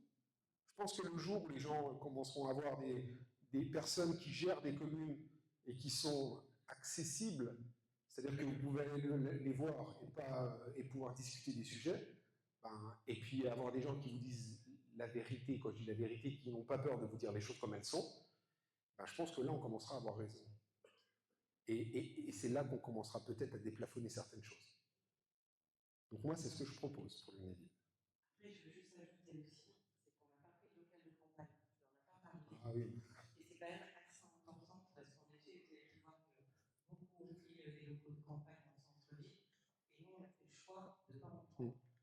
Et pourquoi on a fait le choix de 43? Parce que c'est un groupe, déjà, il ne faut pas l'oublier, pour la campagne, on a décidé de venir au-devant des citoyens minimaux. Ça veut dire que voilà, on viendra vous voir dans vos quartiers, on a décidé de louer une petite camionnette et on se déplacera jusqu'au vendredi du mars, avant les élections, pour vous rencontrer dans vos quartiers. Voilà, on sait que voilà, beaucoup n'ont pas les moyens de se déplacer en centre-ville et on trouvait important, en effet, voilà, c'est aussi un moyen de peut-être gagner cette élection, mais c'est d'aller au-devant des Villois, les rencontrer dans leur quartier, pour qu'ils nous montrent réellement quels sont leurs besoins dans leur quartier. Ceux qui vont venir dans les locaux de campagne, ils vont parler de certaines rues, tant qu'on ne l'a pas dans les yeux, on ne peut pas constater le problème de la rue. Alors que quand on allant vous voir dans vos quartiers, là on est vraiment avec vous, on fait 300 mètres à pied, vous nous montrez quel est le réel problème et on peut le constater. Ça, c'est aussi très important. Ouais, c'est important. Et puis, ça a été, parce que j'ai été un petit peu taquiné sur juste pour que les gens comprennent bien. On m'a dit, mais c'est pas vrai, le local de campagne, c'est pas les gens qui payent, c'est les comptes de campagne. On oublie juste que les comptes de campagne sont faits par des dons qui, eux, bénéficient d'un retour fiscal de 66%. Donc oui, ce sont bien les gens qui payent les frais de campagne. Ce ne sont pas les élus. Ils en mettent un petit peu, hein, je ne vous dis pas le contraire, mais ce sont bien les gens. Donc on essaye de faire des économies, effectivement. Et puis, comme tu l'as dit, donc on va aller se promener un petit peu, on va se promener, mais parce que pour l'instant on n'a pas de mandat local, donc on ne peut pas le faire de façon officielle toute l'année. Donc là, on va aller voir directement les gens pour aller discuter beaucoup avec eux, pas simplement pour aller chercher de l'info, mais surtout pour aller discuter, pour qu'ils nous connaissent un peu plus, qu'ils se rendent compte qu'on veut construire. La dernière chose que j'ai envie de dire, c'est, parce qu'on m'a posé la question, je suis le seul candidat qui allait voir toutes les têtes de liste et leur ai proposé de travailler ensemble. Je suis le seul candidat qui a été voir Catherine Paillard, Benoît Tallot, Thibault Valois, Pascal Grillier. Excusez-moi, je ne suis pas allé voir Madame Nobili, je ne savais pas qu'elle se présentait. Et je leur ai dit, moi, je vous propose de faire quelque chose de cohérent sur le territoire parce qu'il y en a marre de se battre. Tous m'ont dit non. Tous m'ont dit, tu veux faire quelque chose, tu te débrouilles. Alors lui, il ne faut pas me le dire 3 fois. C'est ce que j'ai fait. J'ai monté la liste et la liste, elle est là. Voilà.